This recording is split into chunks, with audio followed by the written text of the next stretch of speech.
Although the thyroid gland is a very small organ, it controls almost all the processes of our body, in particular metabolism, but sometimes the thyroid gland malfunctions and then, it can produce its hormones either in excess or not enough. Both are bad and lead to negative consequences: sudden weight fluctuations, skin problems, and severe mood swings. The thyroid gland is a very important but very fragile organ, and it should be treated accordingly. In this video, I have compiled the main things that kill our thyroid gland and that we need to eliminate from our life.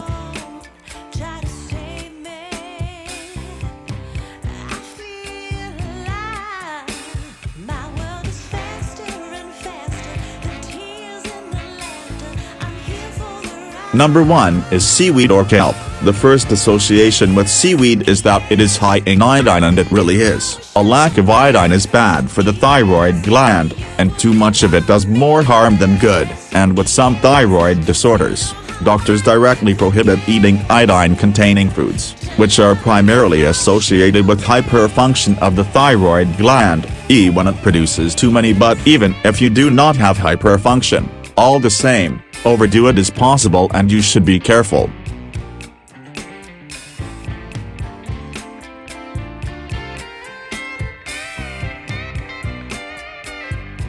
The next item is gluten, simply put, a protein from cereals, especially rye and wheat, and barley. There are a lot of scary stories about gluten. Some nutritionalists recommend eliminating gluten from your diet because it can a lot of damage not only to the thyroid but also to the intestines. But on the other hand, there is an ongoing debate in the scientific community, but the definite consensus of scientists is that most people can tolerate gluten without any harm to their health, and only a small percentage of people actually have gluten intolerance. It's even called celiac disease. They should not eat gluten at all. Recent studies show that celiac disease has a connection to thyroid disease. Those people who have had an abnormal thyroid function of that organ on a gluten-free diet experienced an improvement.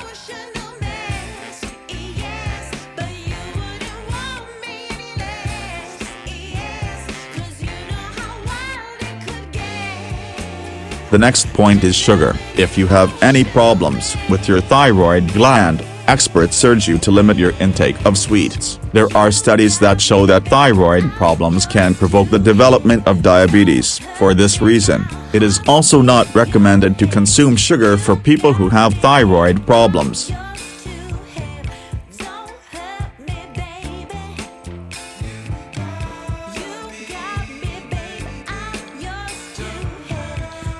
The next item is soy and all soy products. This is a plant-based food, but it's very dangerous to overdo it. This is because it has an anti-thyroid effect, which means that it can slow down the thyroid gland. So if you eat too much soy, your thyroid gland can't absorb iodine very well, much less able to absorb the iodine that it needs to function properly, and that can lead to hypothyroidism, which is insufficient thyroid function. But if you really like soy and do not want to give it up, then you can compensate for this by adding a little iodine to your diet.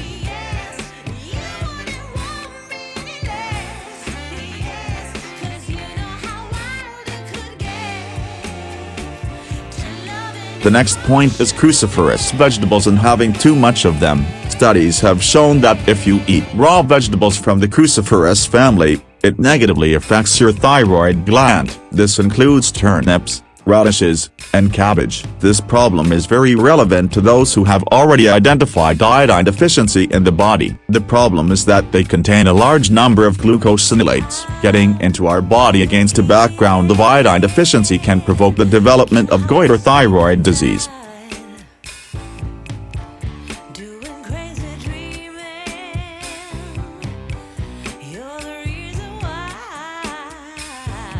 The next point is the abuse of coffee and caffeine in general, because coffee is the most popular source of caffeine, but also caffeine is also found in black and green tea and bitter chocolate. Energy drinks also contain a lot of caffeine. Excessive consumption of coffee leads to increased production of the stress hormone cortisol, and it has a negative effect on the thyroid gland. Of course, if you choose 1 cup of coffee in the morning, then nothing bad will happen from this, but the problem starts if you consume too much coffee. The generally accepted relative safe dosage is 250 milligrams of caffeine per day, but this is very approximate. That's too strong.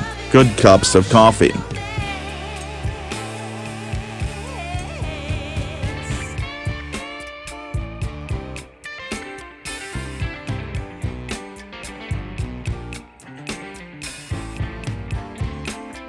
Certain types of fish, especially tuna, but also mackerel. These fish contain mercury. It's toxic and it has tended to accumulate. Yes, the mercury content of tuna is not so colossal that you would be poisoned right away, but if a person regularly consumes tuna for a lifetime, at some point it can already be affected. Furthermore, it is not recommended that pregnant women consume tuna because it can negatively affect the baby. But getting back to the thyroid, the fact is that mercury is actively absorbed by the thyroid gland and tends to accumulate in it. This will lead to a violation of the production of thyroid hormones in normal amounts and increase the risk of autoimmune diseases associated with the thyroid.